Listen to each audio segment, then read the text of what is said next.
Organic chemistry is typically a very visual chemistry, so we have many different ways to show our structures of our molecules. Now, what you've probably seen before, because you are required to have had general chemistry before you come to this class, you have probably seen these kinds of representations of chemicals. So these are chemical formulas.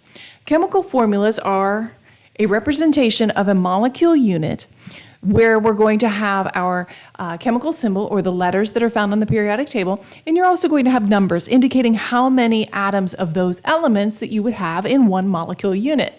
So each chemical formula that I have here represents one molecule unit. So for example, this one has CH4.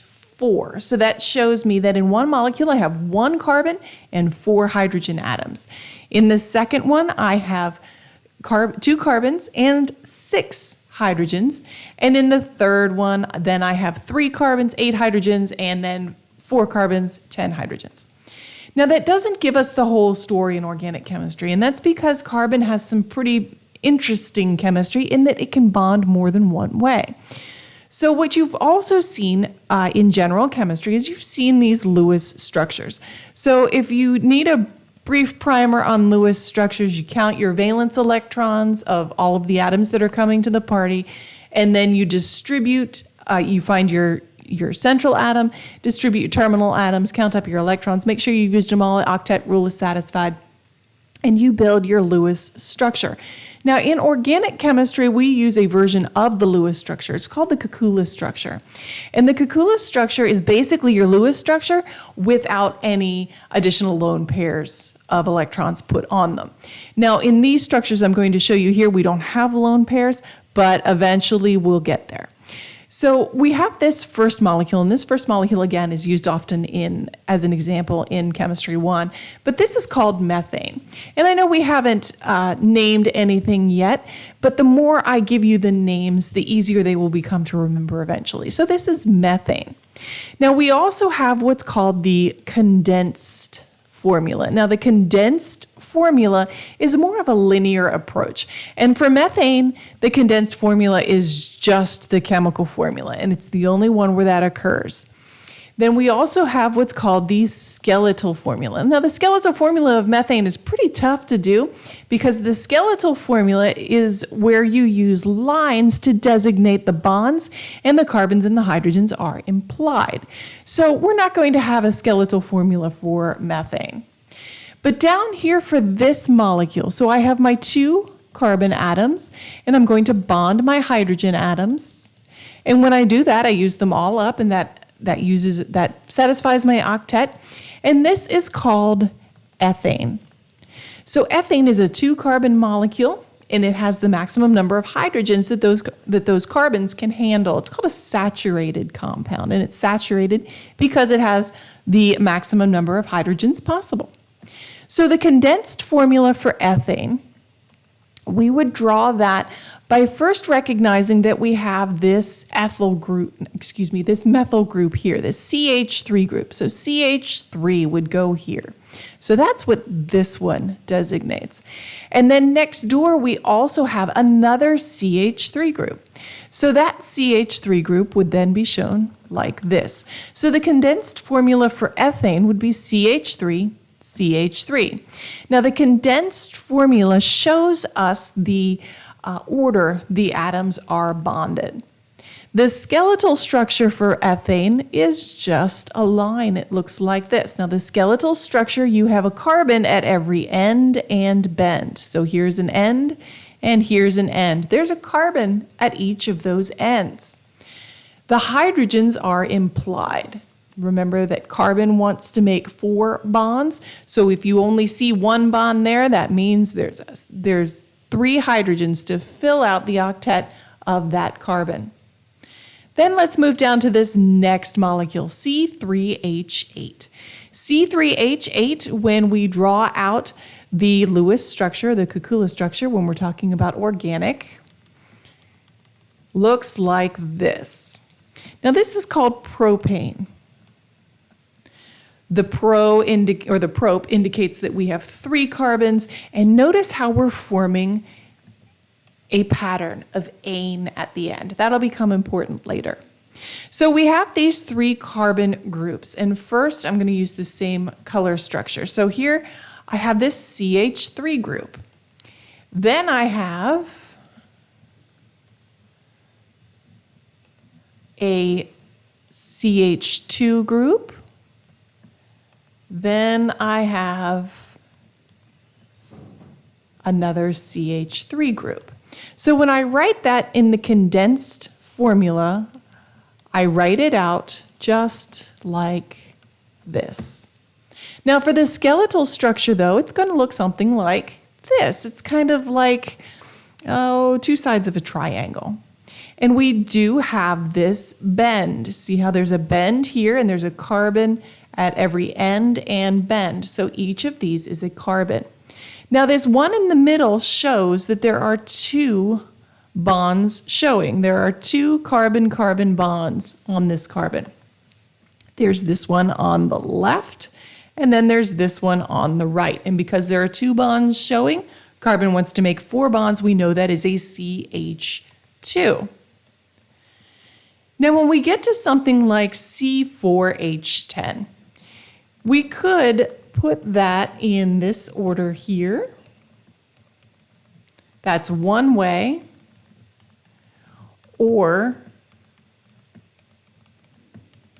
we could, now all of these are called butane. You see the ane and the BUT. The but stands for 4 carbons. Now we'll get into the difference in how these are named, but these are all butane. You know what? I put that on the wrong carbon. There we go.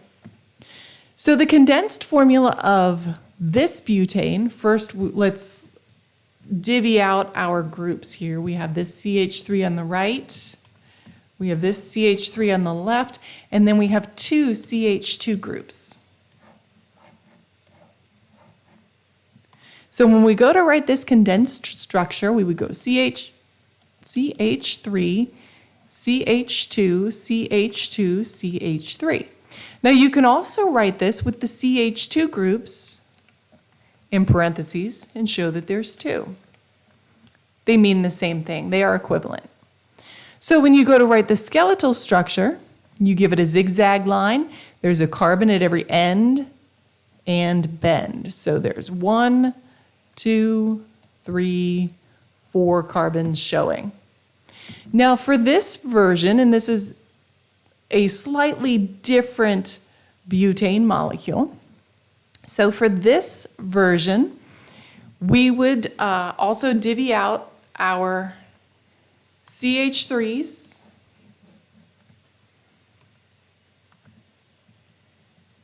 Let's see, let's go pink.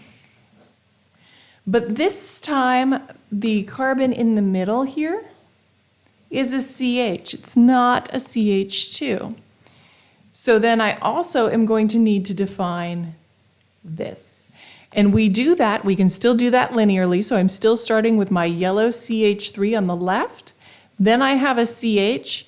Then I need to show that this is what's called a substituent. It's not a hydrogen, it's something different. So I'm going to put that in parentheses, CH3 and then CH3.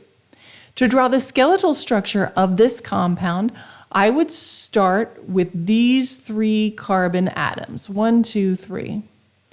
And then I'm going to add that 1 methyl group, the CH3 group, up on carbon number 2. So this is the skeletal structure for this bottom molecule. You see there's a carbon at every end and a carbon at the bend. Now these 2 molecules are called isomers. An isomer has the same chemical formula, but it has a different arrangement of the atoms.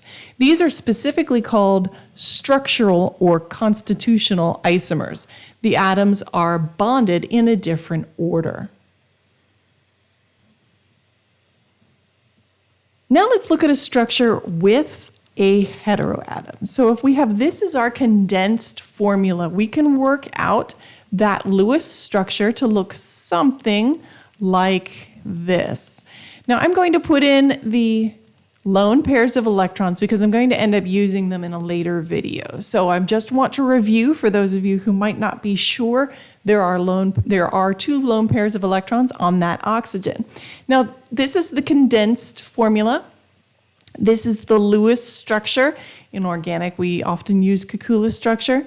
You want to call it a Lewis structure from here on out, that's okay with me. But then we need the structural formula. Now the structural formula of ethane, which is 2 carbons with all of their hydrogens, just looks like this. But you see, we have this group here, this OH. So this OH group needs to be represented on our structural formula. So we give it a bond and an O and an H. The structural formula implies where the carbons and their associated hydrogens are. But when you have a hydrogen bonded to a heteroatom, you do need to show it.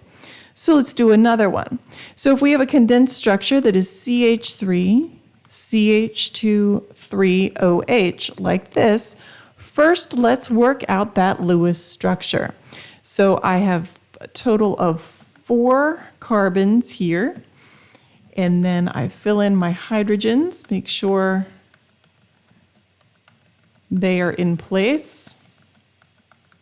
And then I have this OH group. So I'm going to put that OH group right there. Now the structural formula. Well, I have 4 carbons, so I'm going to do my zigzag for 4 carbons. 1, 2, 3, 4. Now I need to add that OH. So this molecule, this is called butanol. And the molecule above that is called ethanol. And like I said, I know we haven't done naming yet, and that's okay. But the more you hear it, the easier it'll get. Now, if we had a condensed structure that looked like this,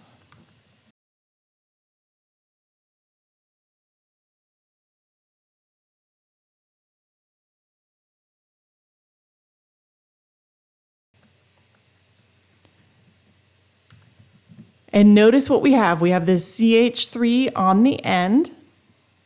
Then we have a CH with an OH bonded to it. Then we have 2 CH2 groups, 1, 2. And then finally on the end, we have a CH3 group. Now the structural formula of this, we look across this side here. 1, 2, 3, 4, 5. So there are 5 carbons here. Remember, a carbon at every end and bend. 1, 2, 3, 4, 5. But I need to show this OH group. So I would show that OH group by figuring out where that blue is the color I use to color that CH, see the blue CH group, and then I would attach that OH. Now this would be called 2-pentanol. Again, we'll get into naming soon. Just want to get you used to hearing the names as often as possible. Now let's start with these skeletal structures and work the other way, make them into a condensed structure. So remember, there's a carbon at every end and bend. So these 2 ends are both CH3s, and they are bonded to, I'm just going to kind of write that out here. And they are bonded to a carbon that shows 3 bonds here. That means that is a CH. Remember, the H's are implied. Then this carbon has 2 bonds showing, so that is a CH2. Then we have our OH. So now we work from the left to the right. We have 2 CH3 groups. So I'm going to put them in parentheses and say that there's 2 of them. And they are bonded to a CH, which is then bonded to a CH2, which is then bonded to an OH. So that's how you go from a skeletal to a condensed. Let's do this one. This one is a CH3. Here we have 2 bonds showing, so this has 2 hydrogens. That's CH2. Here's another CH2. There's an O. There's no hydrogen on that oxygen. And then there is CH3. So we walk down the molecule from the left to the right. We have CH3, CH2, CH2, O, CH3.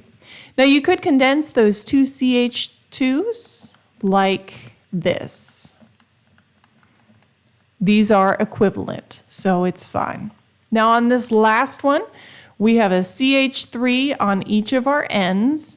And then here in the middle, this is just a carbon. You see there are 4 bonds showing here. So there are no hydrogens for that carbon.